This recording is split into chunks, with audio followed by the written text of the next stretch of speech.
What's up guys, it's Chase from Chase's Workshop. In this video we're going to be making a guitar body and neck template using Fusion 360, and we're actually going to export it out to a CNC machine this time. If you haven't seen my other videos where we did the same process but we actually printed it out on a printer, go back and watch my other videos. You can do this without a CNC machine too. So if it sounds like something interests you guys, stick around. If you enjoy the video, give me a like. If you like it, please subscribe. Thanks for watching.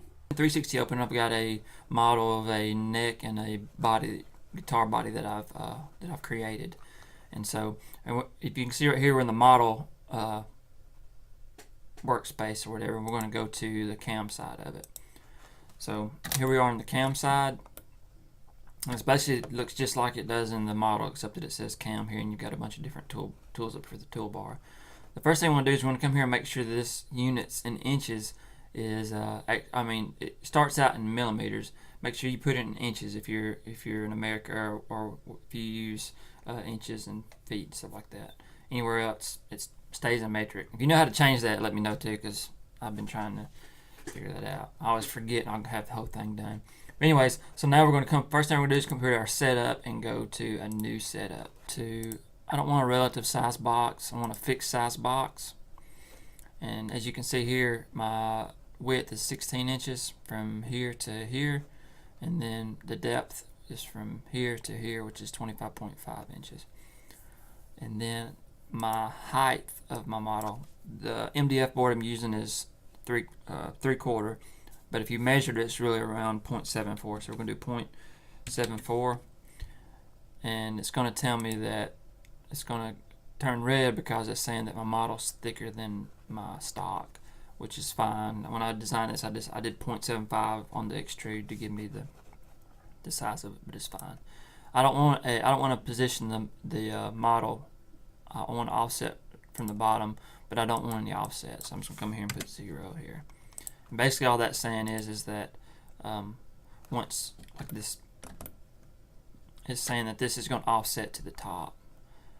So I'll show you what I'm saying. And it's going to say height is less than the model. Yes, I know. Okay, so I'm going to come here and show you what that means. Basically, the model is going to offset right here on the top. It's going to come off the bottom to the top, and that's what we want. That's what I want. You might want something different for yours. So now we've got our stock, and this little tan area right here is actually the stock that we're going to be using. And mine's going to be a full piece of MDF board, so it doesn't really matter. And I want my center point to be the center of the stock. I don't want to come off my side right here. This would be easier to set it on the CNC machine and get it started that way. Alright, so now we want to go to, first thing we want to do is we're going to come to our modeling right here, our 2D, and we want to go to a 2D contour. And then we want to select what contours we want. So I know I want this one, I want this one. Make sure you select the bottom. That's basically what that's where you're wanting to route to when you're doing this. The side, we're going to come to here to this first little thing right here, and it's the tool one. I'm using a 1/4 inch flat end mill. So click that in there. The geometry, that's where you pick all your different contours and stuff like that, and that's what we did here.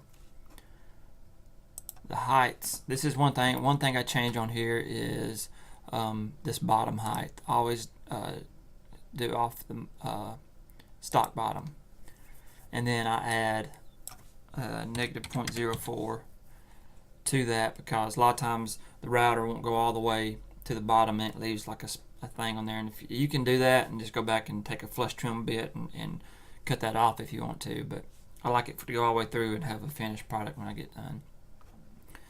And then go to let's go to passes, and on this, if we left it like it is right now, basically the router bit's just going to plunge into the material and just start trying to route. So we've got to add passes to it. And the way you do that is you come right here to multiple depths. Click on that, and it's going to open up a box. And for this, I usually change this to 0.08. And this for my CNC machine. So if you just have to play around with it and see what's good for your machine. You know, what depth you can do with one pass. And so let's make sure that's everything. And then that's everything that I change on this one. And then when I come in here to this part, I usually take out the lead in and lead out, because I don't love my router bits, I guess. I don't know. But anyways, I've always taken that out. And then click OK.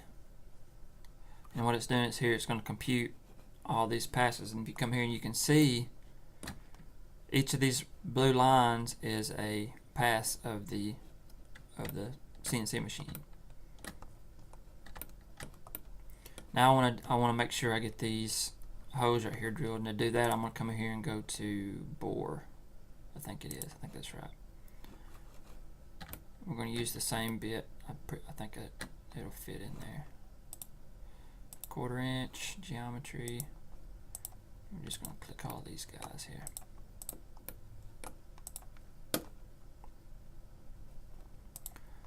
And then we're going to do the same thing. Hole bottom. You can do stock bottom and then do -0.04 offset here. You don't have to worry about passes, because this thing's basically going to just make circles all the way down until it drills the hole out.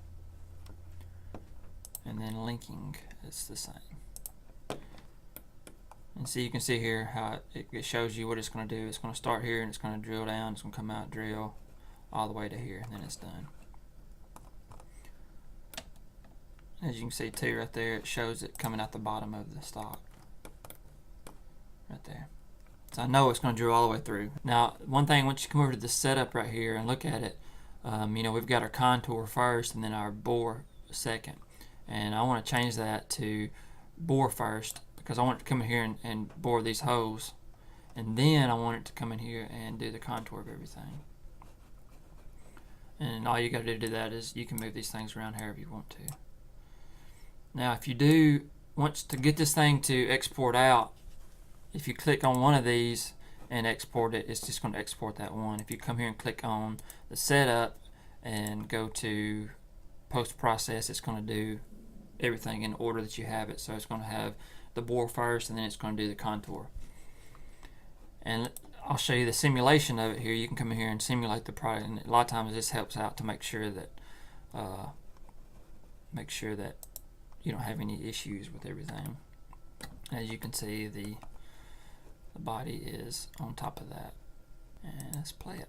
So you can come here and you can watch it. You can see what it's going to do. It's boring the holes, and then it's going to start cutting it out. It's going to start with the pickup cavities.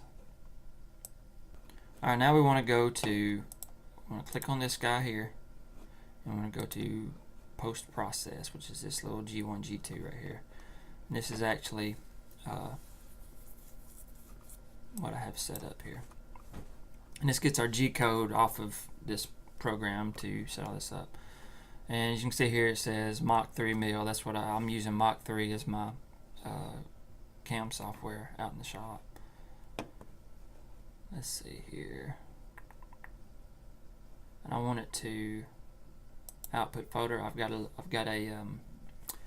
SD card that I use for that. So I'll come in here to libraries, computer, USB right here. And I've got all my different designs and stuff I've had in here. So I'm just going to do guitar template.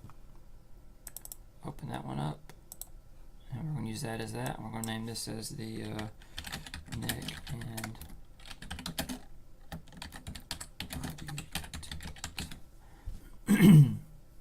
now once I export this, it's saying it's going to export in a file for Mach 3 mill, and it's going to output photo as guitar template, which is on my USB drive, and then the name of the program, or the name of the file, is neck and body template. So if I click post, it's going to say save it here. And it's going to bring up brackets, which is something that comes with Fusion 360, where you can come here and look at the file and see. This is the actual G code that's going to run for the program. So now that we have that, I can come in here and go to computer. It's on the wrong screen here. USB drive D, and then you can actually find the file here, guitar template, and there's the file. So that's what I'll take to my other computer and plug it into the CNC machine. So get over with. So sorry guys, we'll put you to sleep, but you might not be sorry though, because if you're like me and you got 3 kids, then sometimes sleep's hard to come by. And for that, if that's your case, then you're welcome. You're welcome. Guys, in the next video, we're going to take this G-code that we created, we're going to plug it into the computer out in the shop, which is an old Dell computer I've had since like high school, which doesn't seem like a long time ago, but it really was a long time ago. So I guess I'm getting old. And hopefully by the end of the next video, we'll have a guitar body and neck template that we can start using to make guitars with. Guys, if you have any comments or questions, leave them below. If you like the video, give me a like. If you like it, please subscribe. Thanks for watching.